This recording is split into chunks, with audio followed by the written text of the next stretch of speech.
Thank the Lord for saving us all.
Praise God. Kita dapat dikasihkan Tuhan. Kita teman dia semua orang Tuhan. Kita devotion, kita sudah personal Tuhan para communicate kenapa Diyos Tuhan itu kanada kaya para giyamat Tuhan.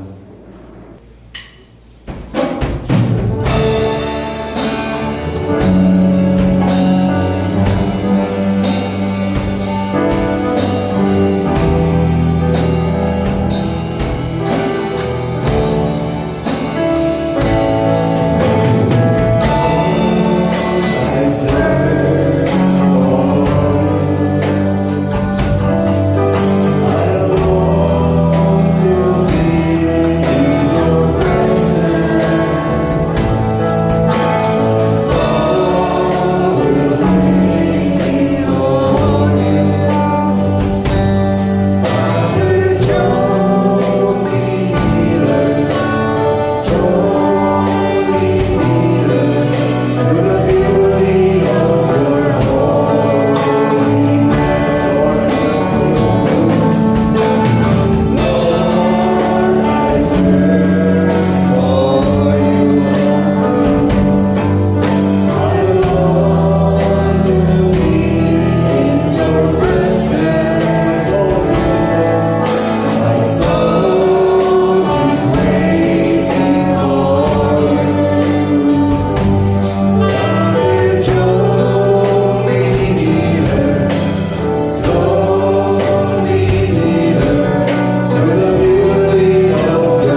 kita umarap mga trouble kaya na manakabalin iti aming sa mabungan. At ikaw mo na Diyos nga mangitantanong ka kaya na mangilayaw ka. Kaya titila ito ng kongresyon na Diyos, kita aming ibahin na Diyos na magpadayaw. Kaya na mangibagaw Diyos, iti kinaibang mo, iti biyag. Iti tunggang may sa kada kami, tapos ikaw Diyos, iti nangipahin at ang kada kami, iti Diyos, kas maramat mi pagdayaw, kaya na magitatanong ka. Iti kinabak namin, isang quality ng lubong, kita hanang may paay, o Diyos, iti biyag mi, ang may paay, iti anyaman, ang regayang mi. Yung sila naman Diyos, iti pagkapon na, tas ikaw Diyos, iti ng parswa, iti amin, ng banag. Tawag o Diyos, nga daw, kas makita ang iti puso. Kaya na panood mi, kita, si papakong baba kami kita. Bigbigan mo Diyos, nga awan iti mawalanan mi, na awan ka, may guide. Kaya na tumulong pala naman Diyos, kasi iti pangipayan pala kami, tibiyag mi, iti timaw tao, kita tulungan na kami Diyos, nga maramat ka rin ito, para iti panakapabilag, iti pamati, iti tunggal na sa kami ito, pagsa iti pamati. Kastahan ito Diyos, kaya iti absad mi na awan ito. Kasi ko Diyos tutuloy, nga may guide, kaya na pangidalag. Kastahan ito kaya iti absad mi, kaya iti hospital, kita abay mo Diyos na sige iti pagkapuan. Iti amin kasapulan, kita insalot mo na Diyos, kita nang mga iti panakaagas. Kita gaman kayo mga ikan ka, kita ito sa pagkandami. In Jesus' name.